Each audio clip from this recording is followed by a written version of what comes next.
Going to understand कि ESIC जो होती है, ईएसआईसी आपने देखा होगा, एम्प्लॉय सिक्योरिटी इंश्योरेंस कॉरपोरेशन, ठीक है। तो पीएफ एंड एचआरए के बारे में समझेंगे। बेसिकली ईएसआईसी जो है वो 3.25% जो है एम्प्लॉयर जो है उससे आप निकालेंगे। ये परसेंट याद रखना, ठीक है। और 0.75% एम्प्लॉय के द्वारा, ठीक है। तो ये सारी कुछ जो है हम समझेंगे कैसे। Let's see. अब हमारे पास है सैलरी पेएबल। सैलरी पेएबल है फॉर राधिका 10,000 रुपये, ठीक है। तो सैलरी तो एक एक्सपेंस है, सबसे पहले हमने ये लिख दिया कि पेएबल है तो 10,000 सैलरी टू सैलरी पेएबल। अभी यहाँ पे 10,000 नहीं लिखना क्योंकि हमने ईएसआईसी देनी है, ठीक है। तो ईएसआईसी है मंथ की, कौन से मंथ की, जनवरी की डिडक्शन करनी है ESIC account to ESIC payable account, बस। तो ईएसआईसी हमारी कैसे कैलकुलेट होगी कि जो आपके पास सैलरी, यहाँ से जो सैलरी है ना 10,000 की, 10,000 की सैलरी के ऊपर आप इनटू 3.25 करेंगे परसेंट, तो 325 आता है। तो यहाँ पे इस प्रकार से यहाँ पे ये वैल्यू ईएसआईसी अकाउंट की आती है।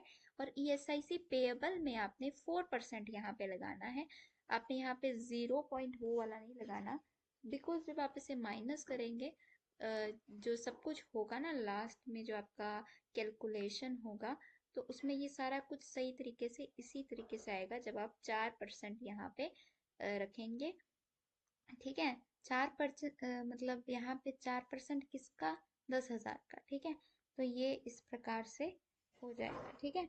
तो अब फिर जो डिडक्ट करके जो भी वैल्यू आएगी, इनको प्लस करके इसको माइनस करके जो वैल्यू आएगी यहाँ पे लिख देनी है, ठीक है। आगे पीएफ होता है, पीएफ होता है प्रोविडेंट फंड। प्रोविडेंट फंड जो होता है वो रिटायरमेंट वगैरह का जो रिलेटेड है, ठीक है। एम्प्लॉय जो है 3.67 और 8.33 यहाँ पे लिखा है, ठीक है। अब तुमने सेम ही तरीके से है कि सैलरी यहाँ पे है, ईएसआईसी हमने उसी प्रकार से 3.25% के हिसाब से यहाँ पे लगाई है।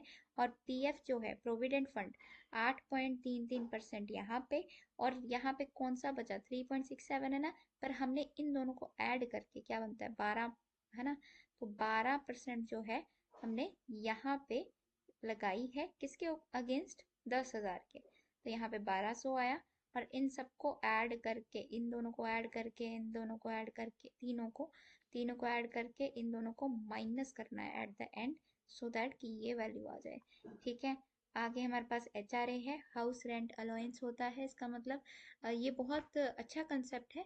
बेसिकली इसमें हमारी जो कंपनी है जिसके अंडर एम्प्लॉय काम कर रहा है, वो उसे हाउस का रेंट जो है, क्योंकि वो अलग अलग सिटीज़ में भेजता है, तो उन जो एम्प्लॉय है वो थोड़ी ना पे करेगा बैठ के, तो उसके बिहाफ पे ये जो कंपनी या जो भी जिसके अंडर काम कर रहा है वो पे करता है।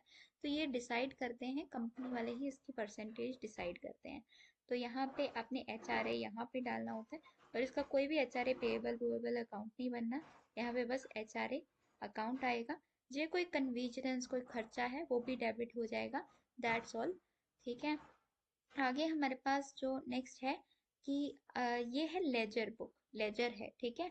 तो लेजर असल रूप में ऐसी होती है, ठीक है। अब ये करते कैसे हैं वो भी बता देती हूँ।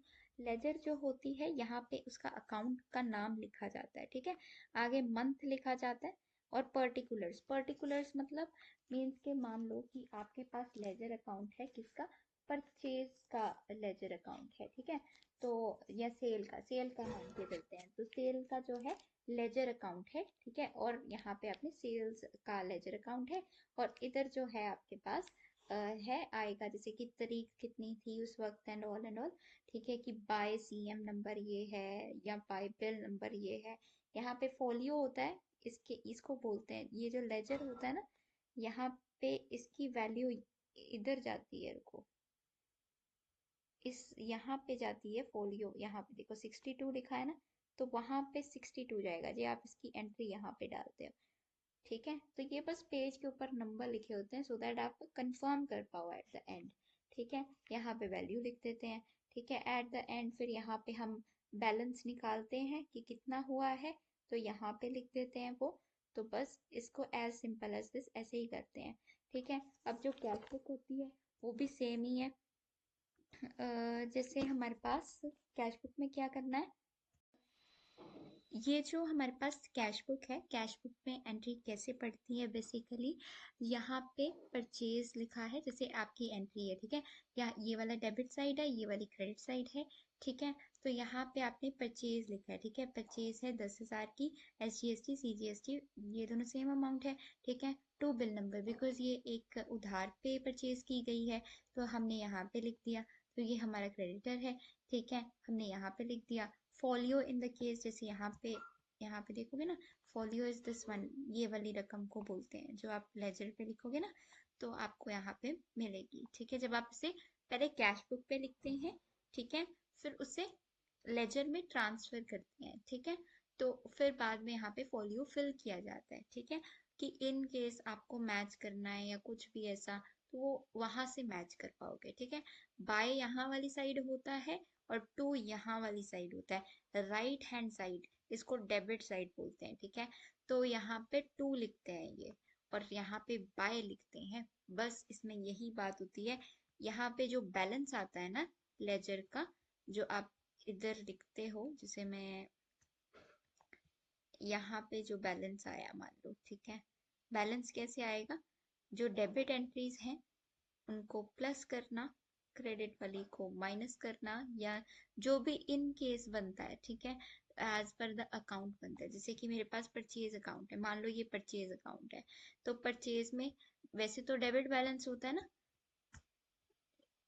वैसे तो डेबिट बैलेंस होता है परचेज, तो यहाँ पे आपका मान लो कोई भी रकम आई, 20,000 आई, और क्रेडिट में तो यहाँ पे कुछ जाएगा ही नहीं, ठीक है। तो परचेज जो है यहाँ पे 20,000 आ गई, तो वो यहाँ पे आएगा, ये डेबिट अकाउंट है इतने अमाउंट से, वरना जैसे कोई क्रेडिटर है डेटर है तो आप उसका डेबिट साइड माइनस क्रेडिट, जो भी बड़ा आता है उस हिसाब से वहां पे लिखते हैं। जो क्रेडिट बड़ा आता है तो क्रेडिट यहाँ पे लिखते हैं, डेबिट बड़ा आता है तो डेबिट यहाँ लिखते हैं, और अमाउंट यहाँ पे लिखते हैं। बस इतना सा काम होता है इसमें, ठीक है।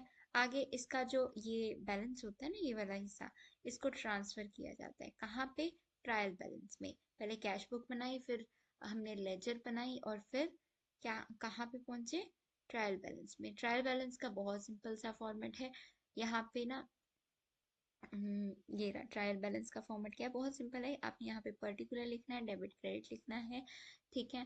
कैपिटल अकाउंट का बैलेंस लिखा जाता है सबसे पहले, मतलब क्रेडिट साइड, ठीक है। आगे यहाँ पे कैश इन हैंड लिखा जाता है, जो कैश बुक से पता लगता है। कहाँ से पता लगता है वो भी बताती हूँ। बेसिकली यहाँ पे आप देखेंगे ना, जो भी एंट्रीज कैश की होती है ना, उसमें टू कैश नहीं लिखा जाता या बाय कैश नहीं लिखा जाता।